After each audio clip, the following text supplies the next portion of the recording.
Hello guys, welcome to YOLO Learning. Today we're doing Transformation Summary Level 1 Stage 1. This is very basic, so I assume that you know some ideas of transformations that you learned in school, and I will actually go with it. If you do want me to make those more fundamental videos, please leave a comment below. I will try to make them as soon as possible. So let's take a look at this. This is a summary, so everything is combined into one, and the stage one quest is asking you to make the graph of the transform function. So if you take a look at this, there are some general rules that I want you to remember of. So the first thing is, please rewrite your function in the generic form like this. So if I zoom in more, now something that you have to be very careful of is this b that is factored out from x minus c. Now without doing so, then your c value will be affected and you will get the wrong c value. So be really careful with this. And then once you rewrite them, make sure you compare a, b, c, and d, which are the transformation factors, and then that should be it. Just to make sure you do from the left to the right rather than a random order, so that you actually are consistent in terms of answering the questions so that you won't forget any components in it. Once you find all those, then all you have to remember of is using the mapping method to see how the original points are transformed, and once you have those points, you just plot them in the same order. So let's take a look at this. So we have the stage one. It says describe all the transformations done on g at x equals negative 3f bracket 2x minus 4 close bracket minus 1 from f at x.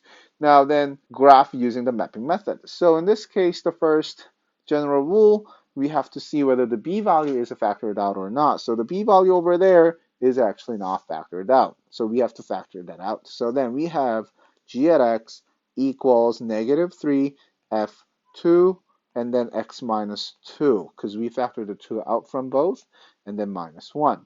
Then this form looks exactly like the generic form. Then we can start looking and working with it. Now, once you have that, then we can simply find a being negative 3, b being 2, c is something that a lot of people get confused. If you compare that x minus c in the generic form, see that x is x minus minus and then 2c. So c is then positive 2 in this case. What if it was plus 2? Then c will be the negative 2. Then d is negative 1. So the negative 3 in the a gives me two different transformations. One is reflection on the x-axis and then vertical stretch by a factor of 3, not negative 3. Be really careful with this. Now, something that you will have to remember later on is then by a factor of part. The next one is b, where that tells me horizontal compression by a factor of 1 over 2. Remember, the b is always 1 over the reciprocal of it. Remember it as a reciprocal of it, okay? Because 2 is basically 2 over 1. You flip it, then that becomes your b, the factor. Now then the c is the horizontal translation. It's a positive 2, so the positive direction is the right, so the right by 2 units. And then the last one is vertical translation, negative 1, so you're going to the negative direction, so then it's down by 1 unit. Now, before we move on, something that I want to emphasize is this. See that negative 3 and the negative 1 outside, which is the a value and the d value, they affect the vertical. So that means if you have the a and d, which is the outside of the function, and that affects the vertical values, meaning the y values.